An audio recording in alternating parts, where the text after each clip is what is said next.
Selanjutnya yaitu deskripsi kebudayaan upacara kematian Tiwah dalam suku Dayak Ngaju. Upacara Tiwah dalam bahasa Sangiang disebut Magasolumpu Keleo Ulu Matei, merupakan upacara sakral terbesar dalam tradisi suku Dayak Ngaju yang berfungsi untuk mengantarkan jiwa para kerabat yang telah meninggal menuju Leu Tatau atau surga dalam agama Kaharingan ke langit ketujuh. Dasar pentingnya diadakan upacara ini disebabkan terdapat anggapan dalam masyarakat Dayak Ngaju bahwa jika belum diselenggarakan upacara Tiwah untuk para kerabat yang telah meninggal, maka jasad mereka tidak dapat memasuki Leu Tatau.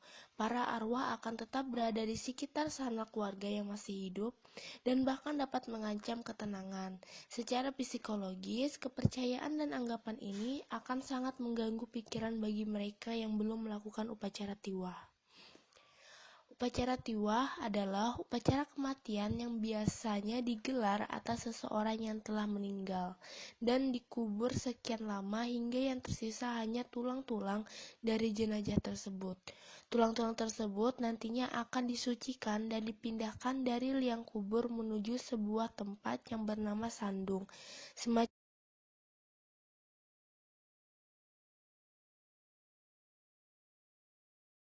pelaksanaan upacara kematian Tiwah suku Dayak Ngaju. Yang pertama, hari persiapan.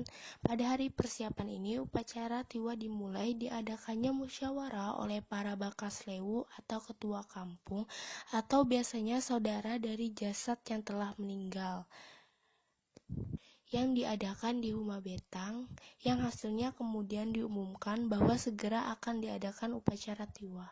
Sehingga siapapun yang berniat meniwahkan keluarganya mengetahui dan dapat ikut serta.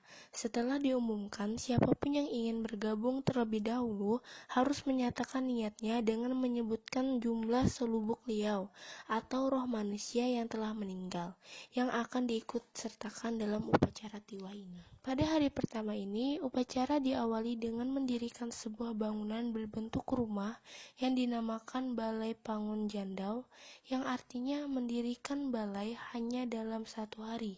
Persyaratan yang harus dipenuhi adalah seekor babi yang harus dibunuh sendiri oleh bakas Tiwah.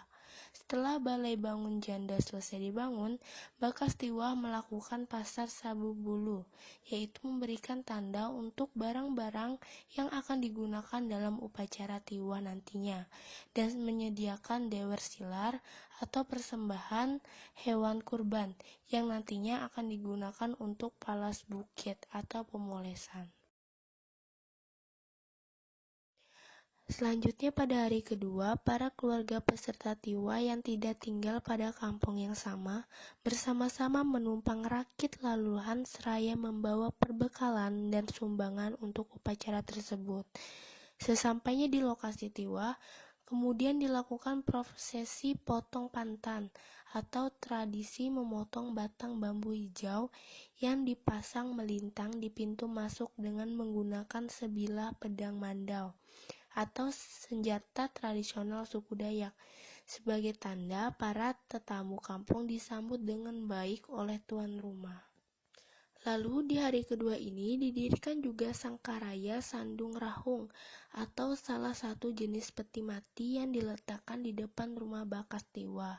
Gunanya untuk menyimpan tulang belulang masing-masing selumpuk liau dan dilakukan pemalasan atau ritual pengolesan atau pemercikan dengan membunuh seekor babi dan diambil darahnya untuk memoles Sangkaraya Sandung Rahung.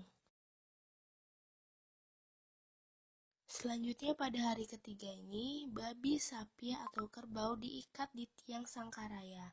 Kemudian tarian Manganjan diawali oleh 3 orang yang berputar mengelilingi Sangkaraya.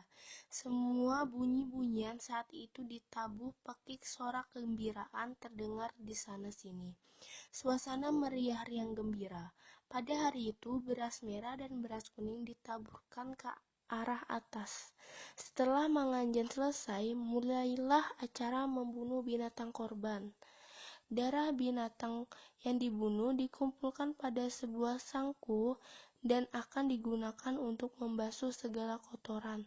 Diyakini bahwa darah binatang yang dikorbankan tersebut adalah darah Raja Agung Rawing Tempun Telun yang telah disucikan oleh Hatala atau Tuhan Yang Maha Esa. Selanjutnya dilanjutkan pada hari keempat, di dekat Sangkaraya didirikan tiang panjang bernama Tihang Mandera yang maknanya pemberitahuan kepada siapapun yang datang ke kampung tersebut ketika sedang berlangsungnya pesta tiwah, berarti kampung tersebut tertutup bagi lalu lintas umum. Mereka yang belum memenuhi persyaratan yang harus dilakukan dalam pesta tiwah yang belum dipoles dengan darah hewan kurban dilarang menginjak kaki di kampung itu. Selanjutnya dilanjutkan pada hari keesoknya, yaitu pada hari kelima didirikannya Pantar Tabalien, yaitu jalan yang akan dilalui Selubuk Liau menuju Lewu Liau, yang terbentuk dari tiang yang terbuat dari kayu ulin atau kayu besi yang menjulang tinggi ke atas dengan tinggi mencapai 50-60 meter dari tanah. Dan dilanjutkan pada hari ke-6, yaitu hari Mangketus Rutas Pangkasindus, yaitu hari melepaskan segala kesialan atau Kawe Rutas Matei. Pada hari ke-6 inilah Selubuk Liau mengawali perjalanan menuju Lewu Liau, diawali dengan penikaman dengan menggunakan tombak atau lunju pada binatang korban yang telah dipersiapkan dan diikat di sepundu tempat di mana masyarakat hadir setelah menganjang siang malam tanpa henti.